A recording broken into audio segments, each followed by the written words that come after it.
Reardon sat without moving, the muscles of his cheeks pulled tight.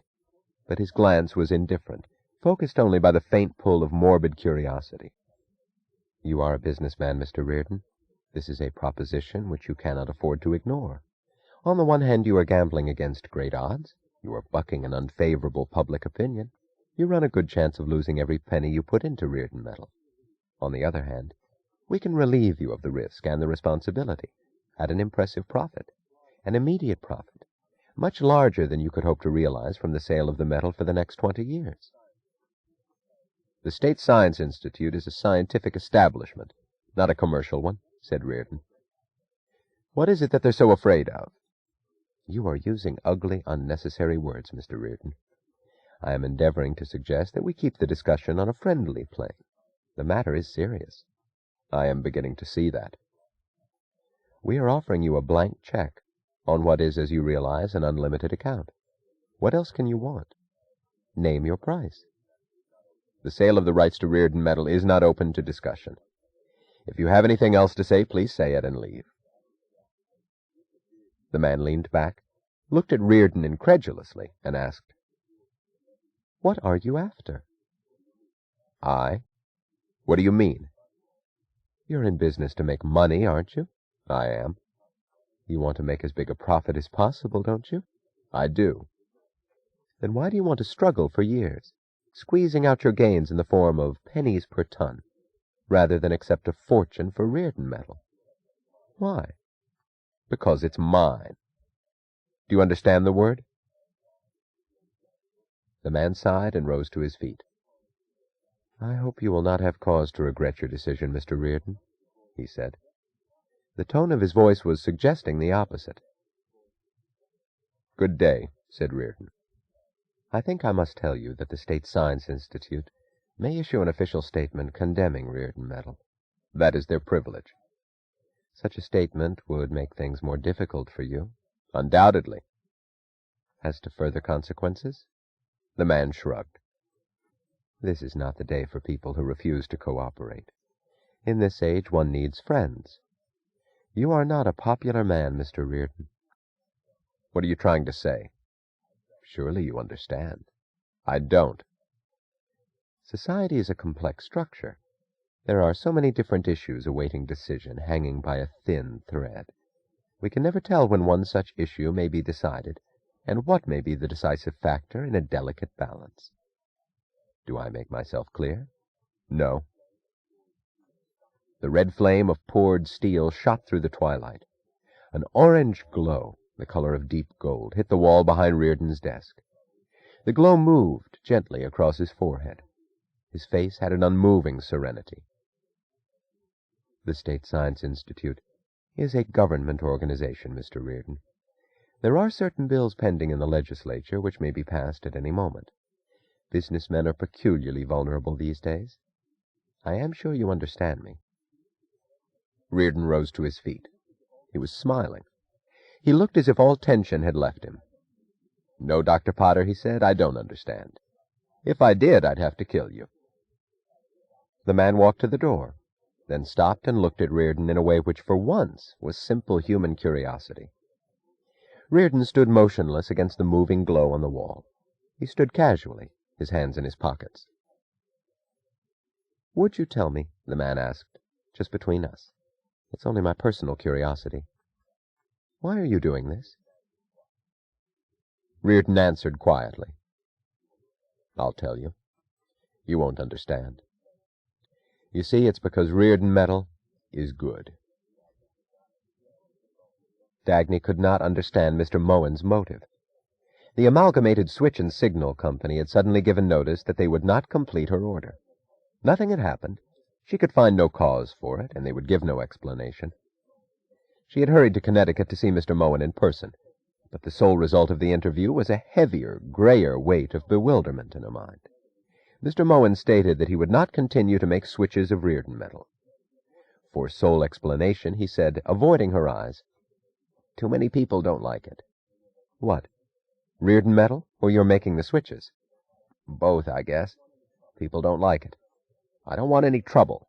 "What kind of trouble?" "Any kind. Have you heard a single thing against Reardon Metal that's true?"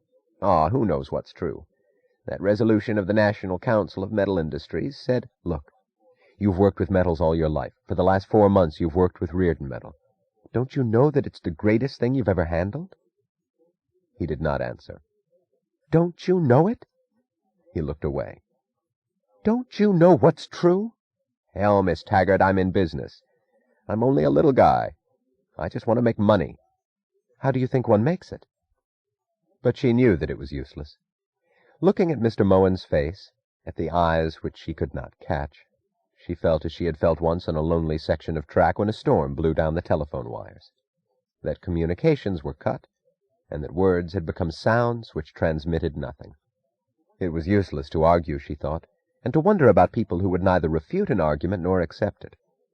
Sitting restlessly in the train on her way back to New York, she told herself that Mr. Mowen did not matter, that nothing mattered now, except finding somebody else to manufacture the switches. She was wrestling with a list of names in her mind, wondering who would be easiest to convince, to beg, or to bribe. She knew the moment she entered the anteroom of her office that something had happened. She saw the unnatural stillness, with the faces of her staff turned to her as if her entrance were the moment they had all waited for, hoped for, and dreaded. Eddie Willers rose to his feet and started toward the door of her office, as if knowing that she would understand and follow. She had seen his face.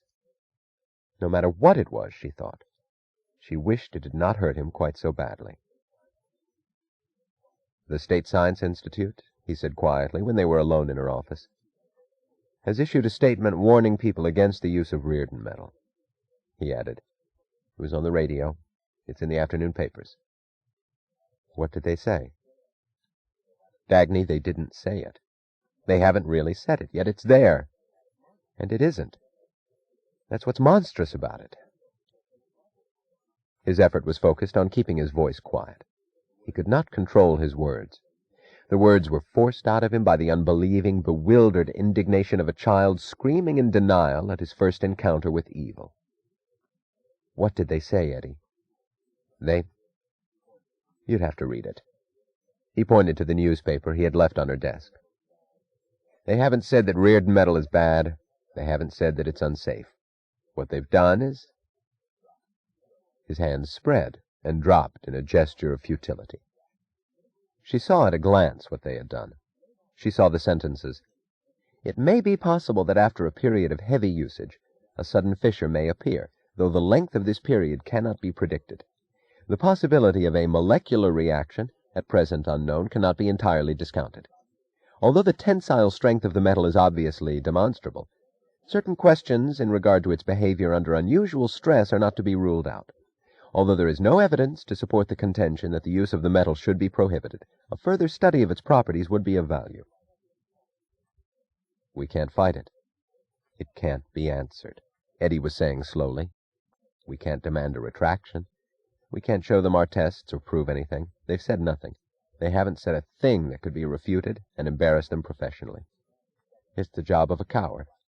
You'd expect it from some con man or blackmailer, but Dagny, it's the State Science Institute." She nodded silently. She stood, her eyes fixed on some point beyond the window.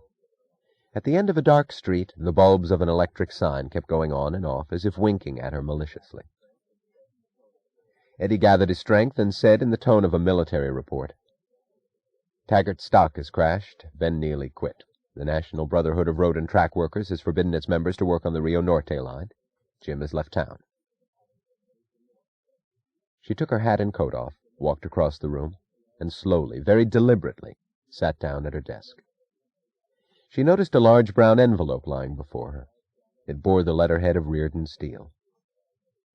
"That came by special messenger right after you left," said Eddie. She put her hand on the envelope, but did not open it. She knew what it was.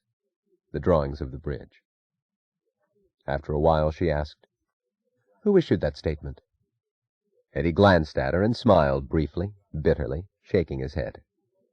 "No," he said. "I thought of that too. I called the Institute long distance and asked them. No, it was issued by the office of Dr. Floyd Ferris, their coordinator." She said nothing.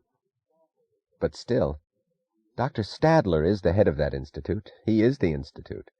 He must have known about it. He permitted it. If it's done in his name. Dr. Robert Stadler. Do you remember, when we were in college, how we used to talk about the great names in the world, the men of pure intellect, and we always chose his name as one of them? And he stopped.